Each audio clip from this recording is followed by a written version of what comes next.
Welcome to your Daily Writing Habit, episode number 691. If you're writing a book or thinking about it, or maybe you've started writing your book but you need some help getting it done, you are in the right place.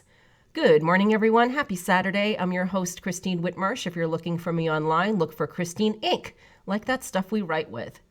Each day, I'm sharing with you the writing habits I've learned over my 19 years as a ghostwriter, book coach, and author.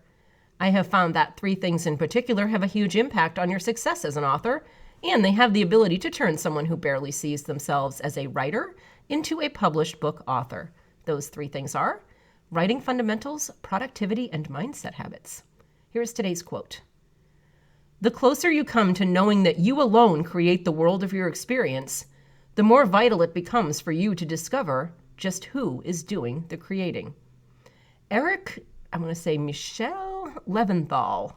It was kind of fun sometimes to find these great quotes, but I can't always perfectly pronounce the name of the person quoted it. Hopefully I got that close. And once again, good morning. Happy Saturday, my fellow authors. What we do on Saturdays here on the show is I offer up a creative writing assignment for your weekend to keep those creative sparks firing in your brain and your writing muscles toned and all those good things. So if you're currently working on a manuscript, maybe this is a nice little break for you for the weekend, or not for the whole weekend, but maybe just for this morning. And if you're not currently working on a manuscript, maybe this will fire up the creative sparks to change that. So here is your creative writing assignment for the weekend. Name and characterize your creative brain. That's right. We are now going to take the quite abstract and probably made-up concept of your creative brain, the mysterious artistic subconscious part of us that seemingly powers our writing, and we're going to make it a real. We're going to make it a real person, a character.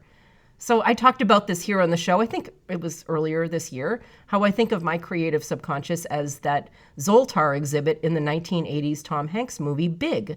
That was the one at the carnival where he begged, make me big, I want to be big. So the next morning, he wakes up as Tom Hanks in a bunk bed. So I like the Zoltar visual because that's sort of how my creative brain works. I pose a question or a problem to it, walk away, put my attention on something else. I let Zoltar work it all out, and voila. Sometimes 5 minutes later, sometimes 5 days later, the answer comes to me. It's like the little slip of paper. It drops down into the little tray. So I'm like, oh, thank you, Zoltar. So that's what I call my creative subconscious is Zoltar. And you can steal that if you want. This is not a trademarked thing that I've named something that's not real. A fictitious name from a 1980s movie. You can all call your creative subconscious Zoltar. But your creative writing assignment this weekend is for you to figure out how your inner Zoltar works. So I want you to characterize your creative brain, your creative subconscious. I want you to name it. I want you to turn it into a character because it is your friend. It's the thing that allows us to write books. But really write about this thing, this entity, as a whole other person. And you can take this however far you want. So in the name of being an author observer of your creative process, you can go as crazy with this assignment as you want. And of course, I would love to find out what you name your creative subconscious. Please let me know in Inc. Authors on Facebook. I always drop the link in the show notes. Tell us about what you've named your creative brain and tell us all about this abstract being that you're bringing into existence through this writing assignment. Thank you for joining me here on your Daily Writing Habit, where I am helping you write and finish writing an awesome book.